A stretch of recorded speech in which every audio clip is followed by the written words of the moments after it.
And welcome to the Rick House. This is the Stomp The Tee podcast. I'm your host, Cyrus Farmer, and we are coming to you from the beautiful island of St. Kitts. We are going to be getting into a lot of information today, so just wanted to let you know some of the things we're going to be covering. Obviously, we'll be covering our time here in St. Kitts and in Nevis. We'll be talking about the golf course, the Royal St. Kitts Golf Club, and we'll also be talking about what are you drinking tonight, very popular feature. But first, wanted to open with, the NBA starting its preseason. I was thinking about LeBron, and I kind of had a funny question come to mind. When you think about LeBron James, he's probably, arguably, the greatest player, or at least one of the top three greatest players of all time. And what's interesting to me is that he's probably going to retire as a Laker and probably not be one of the top 5 all-time Lakers, which I thought was very strange. I mean, you don't find that very often. I mean, I know Michael Jordan went to the Wizards at the end of his career. Would you consider him an all-time great Wizard? Maybe, probably, who knows? But with LeBron being so prominent and having such a sizable piece of his career going to be ending up in Los Angeles, I thought it was a little strange that he wouldn't be the top 5. Now, that top 5, it's different. Depends on who you ask. Everyone has their own opinions, but, top 5 obviously wouldn't be complete without Elgin Baylor, Jerry West, Magic Johnson, Kareem Abdul-Jabbar, and probably Shaq and or Kobe. So that's a very hard top 5 to get into. But it did remind me of another person who joined the Lakers late in their career.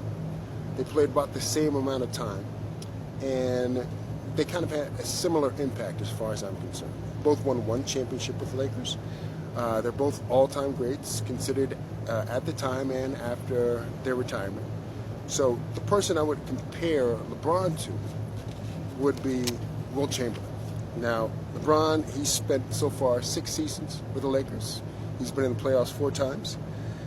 His average per game is 27 points per game. His playoff average is 26 points per game. And LeBron is remarkably consistent. He has 8 assists per game during the regular season and 7.9 rebounds, let's say 8 rebounds per game during the regular season. Wilt, he spent 5 seasons with the Lakers. Made the playoffs all 5 seasons. He averaged 17 points a game during the regular season, but 15.8 points a game during the playoffs. Obviously, it's a different game, but Wilt averaged 4.3 assists during the regular season and 19.2 rebounds per game during the regular season. During the playoffs, those numbers changed. His assists went down, 3.6 per game, but during the playoffs, his rebounds went up, 22.3 per game. And again, they were both champions, and they were both a finals MVP. Just thought that was kind of an interesting comparison. When you look at LeBron and you start to see, the finish line coming for his career, he's had a wonderful career, obviously. He's an all-time, if not the greatest player in the history of the NBA. But it is strange to me that he's going to have a little trouble, unless something happens in the next couple of years, getting into that Laker all-time top 5. Anyway, so, to St. Kitts and Nevis. I'm going to talk a little bit about the golf course, the Royal St. Kitts Golf Club.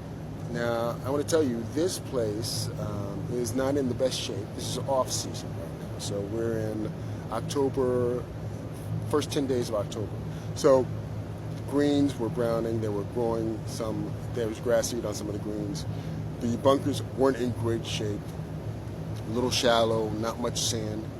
Fairways were pretty good. Tee boxes were pretty good. But I will tell you, as a layout, unbelievable. I'm going to be posting some of the holes, especially along the back 9 that run along the Atlantic.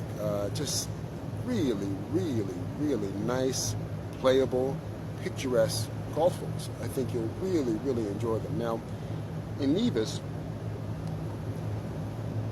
there is a golf course that is a part of the Four Seasons.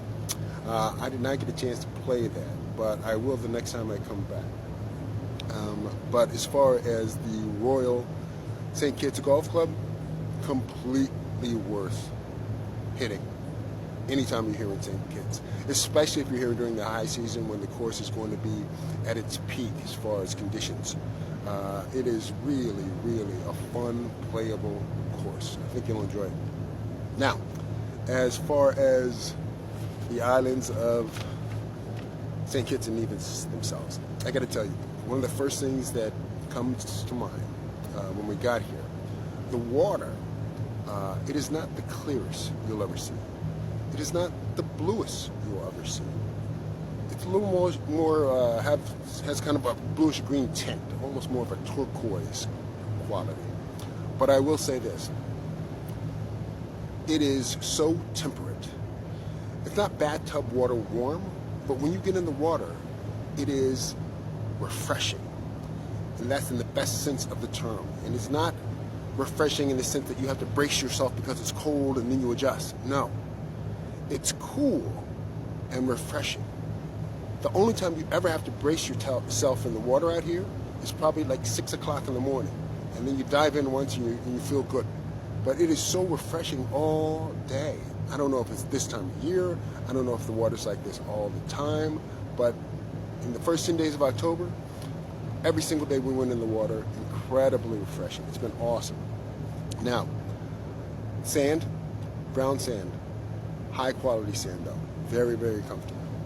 We did notice that in Nevis, at least where we went, in Penny Beach, it's an area called Penny Beach, it's right near the Four Seasons. I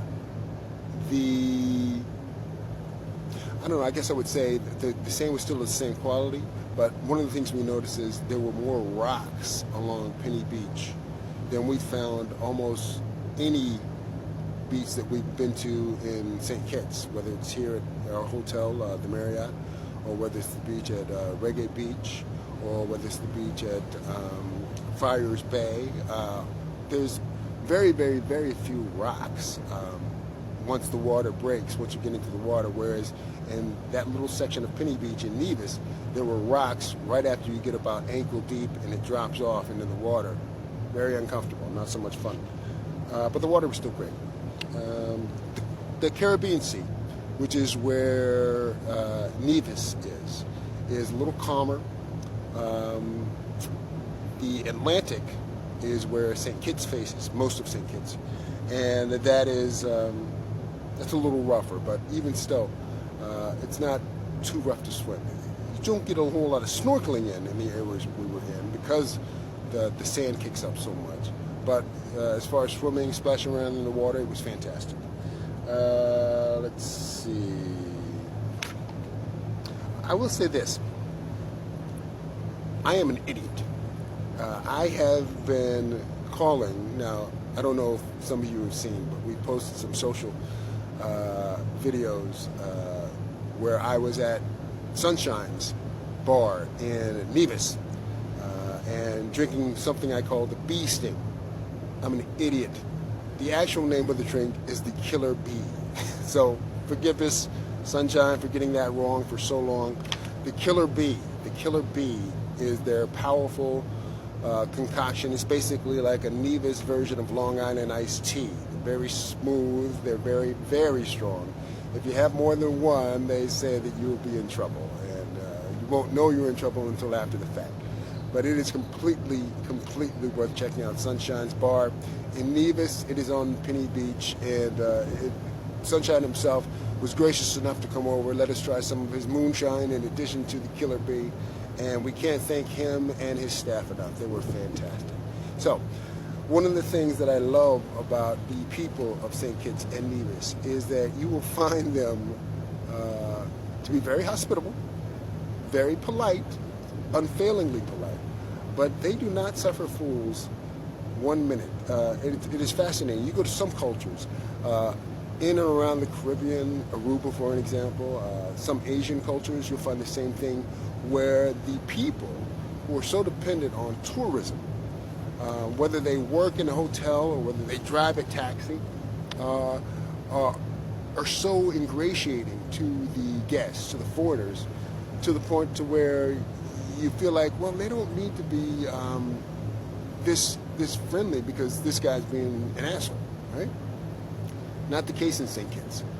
If you're an asshole, St. Kitts, the people or person you're being an asshole to will just remain silent.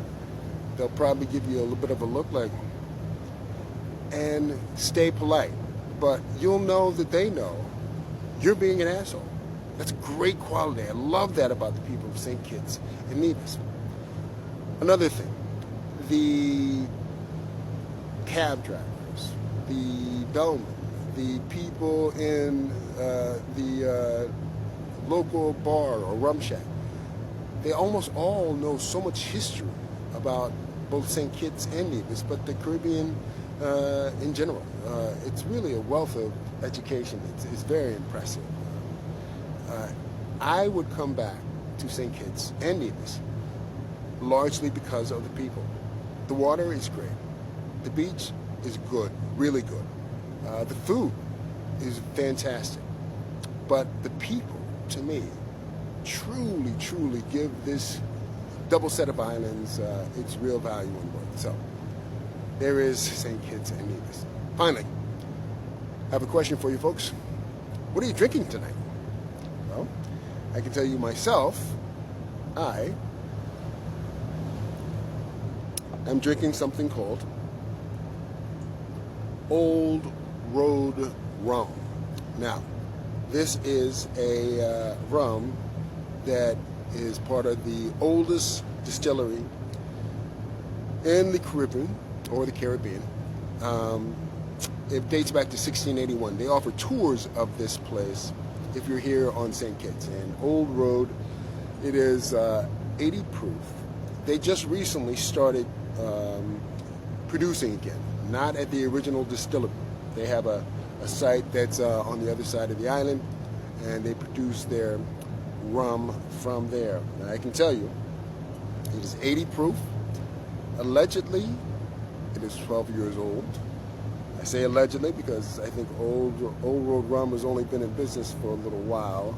They just started bottling rum, so it makes you wonder where they're getting it from. But I will say it's very smooth. At 80 proof, it better be. And it's got a nice spice. It kind of reminds you a little bit of a slightly less complex version of the Brugal 1888, if you've ever had that. So, Old World Rum, they have a fantastic logo, by the way. I mean, this logo, they have it in black and white and black. But this logo, as simple as it gets, but beautiful, gorgeous. The font, the color scheme, it is really, really well done. So, that's the show for today.